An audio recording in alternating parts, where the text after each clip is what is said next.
Hello there. I'm lovely. How are you?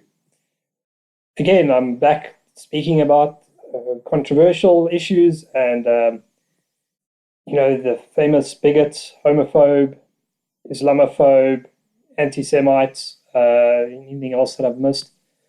Of course, is speaking again, daring to voice an opinion counter to the current narratives and allowed beliefs.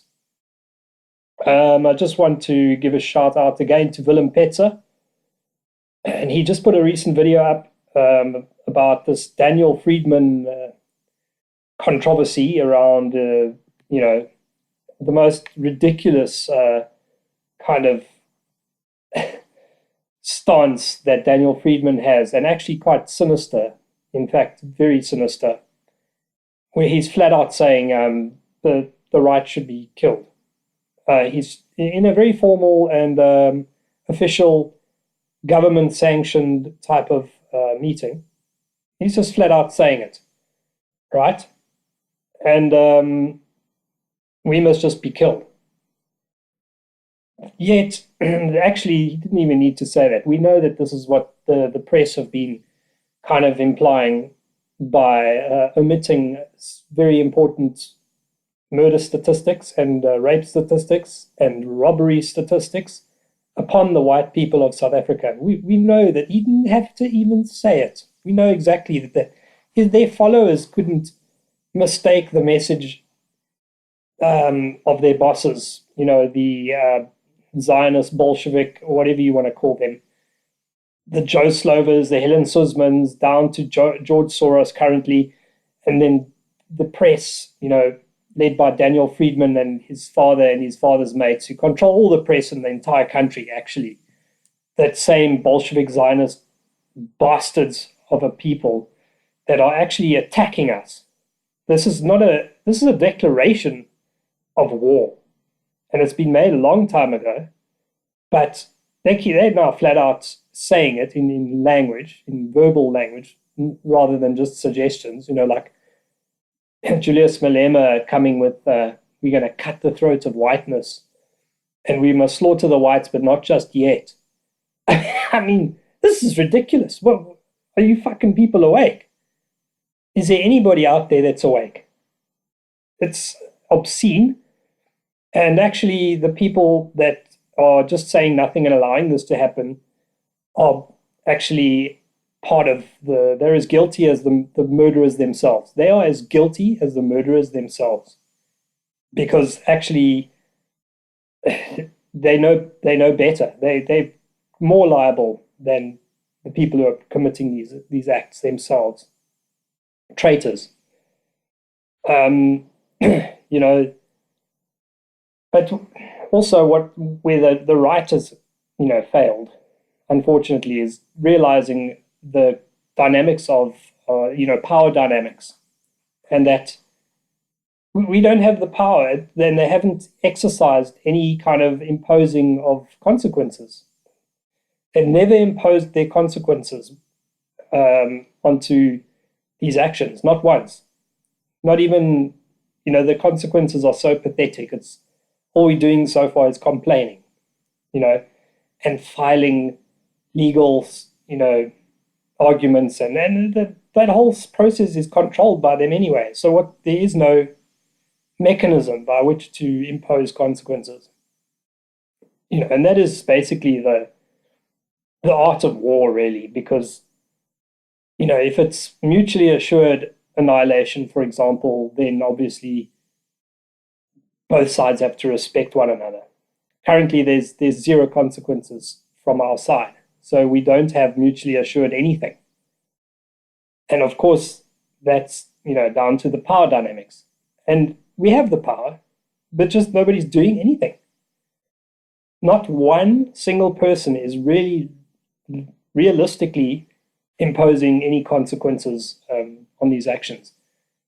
The Citizen newspaper or whatever, they suspended Daniel Friedman of their own accord. This wasn't by any kind of power that the right wielded. They just did that as a massive magnanimous gesture, Meanwhile, they're going to continue ignoring this vastly unequal murder and what's going on in the country.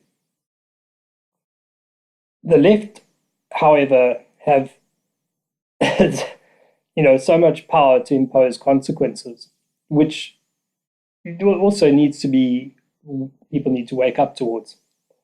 You're kind of bemused, and people sit there laughing at vegans, and the extremists are like out there protesting, and the Extinction Rebellion group, and they're kind of like watching them and thinking, oh, they're ridiculous, and etc. etc. They're laying down their laws, and then next thing you know, red meat has got these taxes all of a sudden from the government sanctioned taxes. For example, like a sugar tax or whatever it was, which is beneficial for probably all of our health, although I don't agree with it at all. People must eat what they want to eat. If they're that stupid, go and eat a kilogram of sugar, if they're that stupid. But then they claim the rights to do this because of the national health insurance. It's so pathetic, this kind of logic how they use to actually just impose, their will and consequences upon us. So no sooner have you seen these vegans and that complaining and having protests and not eating meat, then it's suddenly a law, or the emissions, suddenly your car is now taxed to the hilt, while globally the entire planet's belching out more emissions in the third world than we could ever hope to dream of. And of course, the same thing with the immigration. They come into a third world people come into a first world country and gain the means to, have a carbon footprint. I personally, I'm not worried about this carbon footprint. Vehicles and factory emissions are minuscule compared to what they were in the Industrial Revolution age and how they clean up the air. It's sufficient. I don't care what Greta Thunberg says or whatever these people say. We have far greater problems with the plastic pollution, flushed out again via third world countries. But can nobody see what they want to do here? They get these stupid liberal university graduates to abide by this harmful ideology and to enforce it and impose it on the rest of us. And you cannot see the racial aspect of this, how they've actually made it so that ethnic white Europeans must essentially fuck off and die and stop breeding. And it just doesn't end with the constant barrage of psychological, physical, and I mean in the real world, kind of like taxes and these kind of restrictions that are put on us. South Africa has 114 laws, physically laws, written into statute to prevent white males from being employed.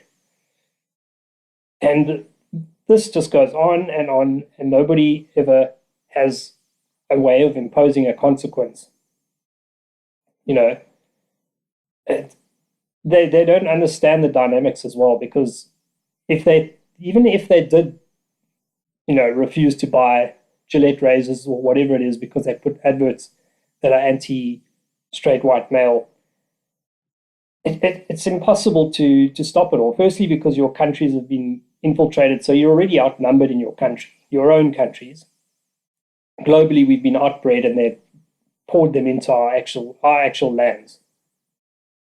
And so the financial systems just survive by,